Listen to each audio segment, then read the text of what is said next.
اور حضور اکرم صلی اللہ علیہ وآلہ وسلم آمین کہیں۔ اس مبارک مہینے میں نہایت کثرت کے ساتھ گڑ گڑا کر اپنے گناہوں سے توبہ اور استغفار کرنا چاہیے۔ یہ تو چند ایسے اعمال ہیں جن کی پابندی ہر مسلمان کو کرنی چاہیے۔ اب آپ کو وہ تفصیلی حدیث بتاتے ہیں کہ جس میں ان وظائف کا ذکر ملتا ہے، جن کا ذکر ہم نے ویڈیو میں کیا تھا۔ وہ حدیث ملاحظہ فرمائیں۔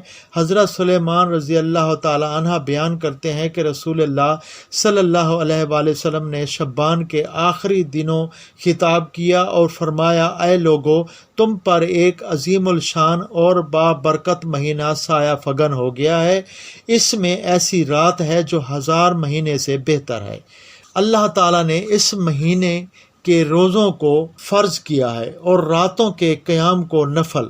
اس میں قرب الہی کی نیت سے کوئی نیکی کرتا ہے اسے دیگر ایک فرض ادا کرنے کے برابر سمجھا جاتا ہے، اور جو شخص اس میں ایک فرض ادا کرتا ہے گویا اس نے باقی مہینوں میں 70 فرائض ادا کیے۔ یہ صبر کا مہینہ ہے اور صبر کا ثواب جنت ہی ہے۔ یہ غم خواری کا مہینہ ہے۔ اس مہینے میں مومن کا رزق بڑھا دیا جاتا ہے۔ جو شخص کسی روزے دار کی افطاری کراتا ہے اس کے گناہ معاف ہو جاتے ہیں اور اسے دوزخ سے آزاد کر دیا جاتا ہے، نیز اسے روزے دار کے برابر ثواب ملتا ہے۔ اس سے اس کے ثواب میں کوئی کمی واقع نہیں ہوتی۔ صحابہ نے عرض کیا، یا رسول اللہ صلی اللہ علیہ وآلہ وسلم، ہم میں سے ہر ایک روزہ افطار کرانے کی طاقت نہیں رکھتا۔ رسول اللہ صلی اللہ علیہ وآلہ وسلم نے فرمایا، یہ ثواب اللہ تعالیٰ ایک کھجور کھلانے یا پانی پلانے یا دودھ کا ایک گھونٹ پلانے والے کو بھی ثواب دے دیتا ہے۔ اس مہینے کا ابتدائی حصہ رحمت ہے، درمیانہ حصہ مغفرت ہے اور آخری حصہ دوزخ سے آزادی۔ جو شخص اس مہینے میں ملازم کے ساتھ رعایت کرتا ہے اللہ تعالیٰ اسے بخش دیتا ہے اور اسے دوزخ سے آزاد کر دیتا ہے۔ اس میں 4 کام زیادہ سے زیادہ کرنے کی کوشش کرو۔ 2 کاموں کے ذریعے تم اپنے رب کو راضی کرو گے اور 2 کاموں کے بغیر تمہارے لیے کوئی چارہ کار نہیں۔ جن 2 کاموں کے ذریعے تم اپنے رب کو راضی کرو گے ان میں سے ایک لا الہ الا اللہ کی گواہی دینا ہے اور دوسرا اس سے بخشش طلب کرنا ہے۔ جن 2 کاموں کے بغیر تمہارے لیے کوئی چارہ نہیں ان میں سے ایک یہ ہے کہ تم اللہ تعالیٰ سے جنت کا سوال اور دوسرا یہ کہ دوزخ سے پناہ۔ جو شخص روزے دار کو پانی پلائے اللہ تعالیٰ اسے میرے حوض سے پانی پلائے گا، جنت میں داخل ہونے تک پیاس نہیں لگے گی۔ رمضان کے حوالے سے اس تفصیلی حدیث میں پیارے آقا صلی اللہ علیہ وآلہ وسلم نے 4 کام بتلائے ہیں جن کا خلاصہ 3 وظیفے ہیں۔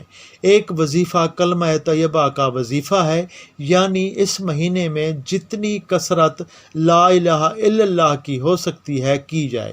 ایک دوسرا وظیفہ ہے استغفار کا۔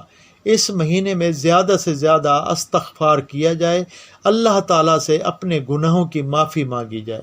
یہ مہینہ چونکہ مغفرت کا مہینہ ہے، جب زیادہ سے زیادہ استغفار کیا جائے گا تو اللہ تعالیٰ مغفرت فرمائے گا۔ ان دونوں وظائف سے اللہ تعالیٰ کی رحمت خاصہ آپ کی جانب متوجہ ہوگی، اور جب اللہ کی رحمت آپ کے ساتھ شامل حال ہو گئی تو آپ کی رزق میں وسعت ہوگی اور آپ کے باقی مسائل بھی اللہ کی رحمت سے حل ہوں گے۔ کلمہ طیبہ ایسا ورد ہے جسے تمام اذکار میں افضل کہا گیا ہے، اور استغفار کی وجہ سے اللہ تعالیٰ نہ صرف گناہوں کی بخشش فرماتا ہے، اللہ تعالیٰ اپنے بندوں پر اپنی رحمتوں کا نزول فرماتے ہیں۔ اللہ تعالیٰ ایسی جگہ سے رزق عطا فرماتے ہیں جہاں سے اس کا وہم و گمان بھی نہیں ہوتا۔ تیسرا وظیفہ جو اس حدیث سے ثابت ہے وہ ہے جنت کی طلب اور دوزخ سے پناہ کا، جس کے بارے میں فرمایا اس کے بغیر چارہ کار نہیں۔ مسلمان کے لیے اللہ تعالیٰ نے جنت بنائی ہے اور جہنم کو مشرکوں اور غیر مسلموں کا ٹھکانہ بنایا ہے، اس لیے چاہیے جنت کی طلب کی جائے، اللہ تعالیٰ سے جنت کا سوال کیا جائے اور جہنم سے اللہ کی پناہ مانگی جائے۔ اس کے لیے جو دعائیں ہیں وہ یہ ہیں: اللہم انی اسألک الجنہ و اعوذ بک من النار۔ اس لیے دعا کا بھی اہتمام کرنا چاہیے اور اگر عربی زبان میں دعا یاد نہ بھی ہو تو اپنی زبان میں اللہ سے سوال کر دیا جائے اور جہنم سے پناہ مانگ لی جائے۔ تینوں وظائف کو پورے رمضان المبارک میں اپنا معمول بنانا بہت ضروری ہے، کیونکہ اس کی تاکید ہمارے پیارے آقا صلی اللہ علیہ وآلہ وسلم نے خود فرمائی ہے کہ رمضان میں ان کی کثرت کرو۔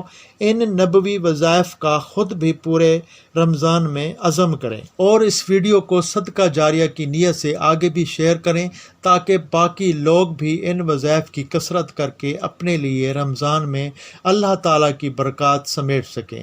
آپ کے ایک شیئر سے کسی نے اپنا معمول بنا لیا تو انشاءاللہ آپ کو بھی ان کے اجر میں پورا حصہ ہوگا۔ اللہ تعالیٰ سے دعا ہے جو کچھ ہم نے سنا، جو کچھ ہم نے دیکھا، جو کچھ ہم نے جانا، اللہ تعالیٰ ہم کو اس پر کامل یقین کے ساتھ عمل کرنے کی توفیق عطا فرمائے۔ آمین یا رب العالمین۔ والسلام علیکم ورحمۃ اللہ وبرکاتہ۔